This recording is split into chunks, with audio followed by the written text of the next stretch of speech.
क्या आपको पेट के ऊपरी हिस्से में दाईं तरफ दर्द होता है? दर्द आपके सीने से कमर की तरफ निकलता है। आपको खाना खाते ही मितली आती है। अगर आपने कुछ भी भारी खाना खाया है तो आपको गैस, अपच बहुत ज़्यादा मात्रा में बनती है। आपको बहुत परेशानी होती है, बार बार मितली, बार बार सर दर्द और आपको सीने में दर्द और जलन महसूस होता है, तो हो सकता है आपको गॉल ब्लैडर स्टोन की प्रॉब्लम हो। अगर आपके गॉल ब्लैडर में स्टोन बन रही है तो आपको ये सारे लक्षण आ सकते हैं। आज की वीडियो में हम इसी बारे में बात करेंगे। नमस्कार, मैं अनुराधा सैनी, एक होम्योपैथ प्रैक्टिशनर, आपका अपने यूट्यूब चैनल पर स्वागत करती हूँ। मैंने अभी कुछ हफ्ते पहले अपने यूट्यूब और इंस्टाग्राम चैनल पर गॉल ब्लैडर स्टोन से रिलेटेड एक वीडियो डाली थी, जिसके कमेंट बॉक्स में मुझे बहुत सारे कमेंट्स मिले हैं, जिसमें पेशेंट्स को अलग अलग डाउट है कि गॉल ब्लैडर स्टोन कैसे निकलती है, ये क्यों बनती है और इसमें हम क्या दवाई ले सकते हैं, कितने mm तक के साइज़ की पथरी आपकी निकल सकती है। आज की वीडियो में मैं आपके लिए इन सारे सवालों के जवाब लेकर आई हूँ। अगर आपको गॉल ब्लैडर स्टोन है, आपके पित्ताशय में पथरी है, तो ये कब, क्यों बनती है, ये कैसे बनती है और आपको इसके कारण क्या क्या परेशानियाँ हो सकती हैं और इसके लिए होम्योपैथी में कौन कौन सी दवाइयाँ हैं जो आप ले सकते हैं, इसी बारे में हम आज की वीडियो में बात करेंगे। आप इस वीडियो को पूरा ज़रूर देखिएगा। गॉल ब्लैडर स्टोन क्या है और कैसे ठीक होता है, ये जानने से पहले हमें ये समझना ज़रूरी है कि गॉल ब्लैडर स्टोन कैसे बनता है। आपके लीवर के नीचे की साइड थोड़ा पीछे नाशपाती के आकार की छोटी सी थैली नुमा आकृति होती है। इसे ही गॉल ब्लैडर कहते हैं। हिंदी में इसे ही पित्ताशय या पित्त की थैली कहा जाता है। आपका लीवर लगातार बाइल जूस बनाता हो। गॉल ब्लैडर हमारे लीवर के नीचे लोकेटेड एक छोटी सी थैली नुमा आकृति होती है। ये नाशपाती के आकार की होती है और इसका काम होता है लीवर से बनने वाले बाइल जूस को इकट्ठा करना। लीवर लगातार बाइल जूस बनाता रहता है। इस बाइल जूस का काम है जब भी हम कुछ खाना खाते हैं, उस खाने को तोड़ना, उसे पचाना और उसे एनर्जी में कन्वर्ट करना। ये बाइल जूस खाने को पचाने का काम करता है। अब आप में से कुछ लोग सोच रहे होंगे बाइल जूस क्या होता है। बाइल जूस एक पाचक रस है जो हमारे लीवर में बनता है, लेकिन लीवर से बनने के बाद ये पित्ताशय में आकर इकट्ठा होता है। इसे ही पित्तरस कहते हैं। ये पित्ताशय में इकट्ठा होता रहता है। अगर कभी लीवर ज़रूरत से ज़्यादा बाइल जूस प्रोड्यूस करता है, पित्तरस ज़रूरत से ज़्यादा बनाता है, या हमारी बॉडी जितना पित्तरस बॉडी में बना है उसे पूरी तरह से यूज़ नहीं कर पाती है, तब ये पित्तरस हमारी गॉल ब्लैडर में इकट्ठा होता रहता है।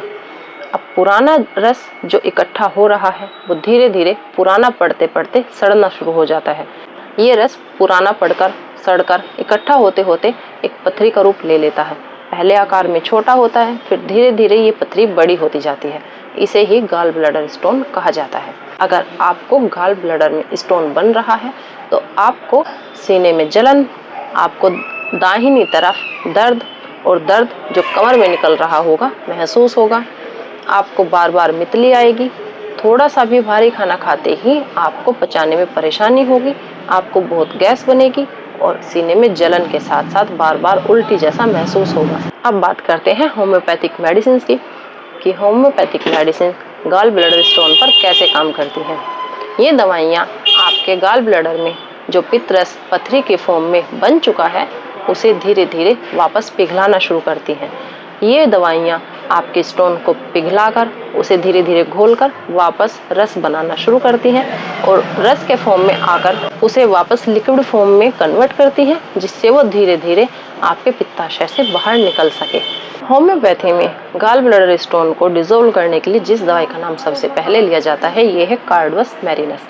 इस दवाई को आपको मदर टिंचर फॉर्म में लेना है। इसे आप मदर टिंचर फॉर्म में 15 से 20 बूंद आधे कप पानी में डालकर दिन में 3 बार ले सकते हैं। जो दूसरी दवाई है ये है चैलिडोनियम मेजस। चैलिडोनियम मेजस को भी आपको मदर टिंचर फॉर्म में ही लेना है। इसकी भी आप 15 से 20 बूंद आधे कप पानी में डाल कर लीजिए। आप इन दोनों ही दवाइयों को एक जगह मिक्स करके भी ले सकते हैं।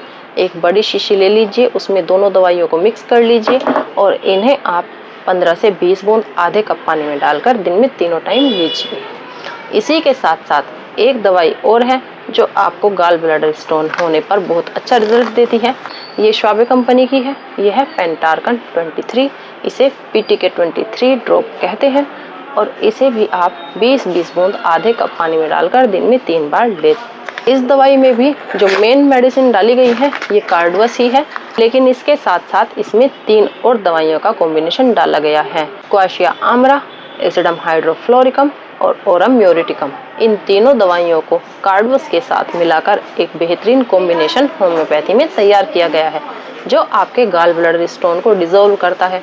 आपके गाल ब्लैडर में होने वाले स्टोन के कारण जो भी आपको परेशानियां आ रही हैं, बार बार मितली, सीने में जलन, सीने में दर्द जो कमर में निकलता है, ये सारी परेशानियों में आपको आराम देना शुरू करती है।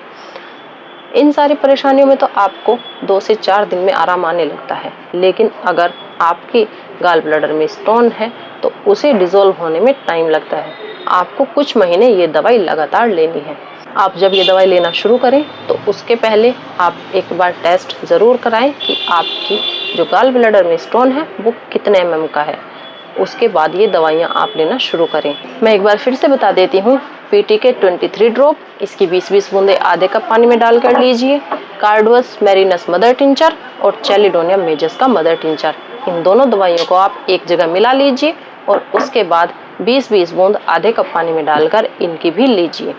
इन दवाइयों का आप 3 से 4 महीने यूज़ कीजिए। उसके बाद आप दोबारा एक बार टेस्ट करा के चेक कीजिए कि आपके स्टोन में कितना अंतर आया है, पहले के मुकाबले अभी वो कितना कम हुआ है। अगर आपको रिजल्ट मिल रहा है तो आप इस दवाई को आगे भी कंटिन्यू कीजिए जब तक आपकी पथरी पूरी तरह से डिसॉल्व नहीं हो जाती है, पूरी तरह से नहीं घुल जाती है। आप इन दवाइयों को कंटिन्यू कीजिए।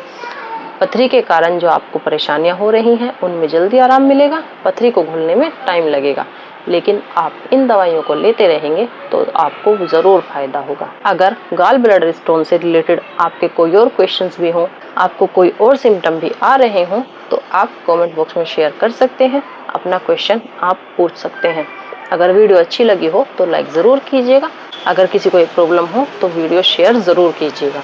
इसी तरह की और इन्फॉर्मेटिव वीडियोस देखने के लिए चैनल को सब्सक्राइब भी कर लीजिए। Thank you.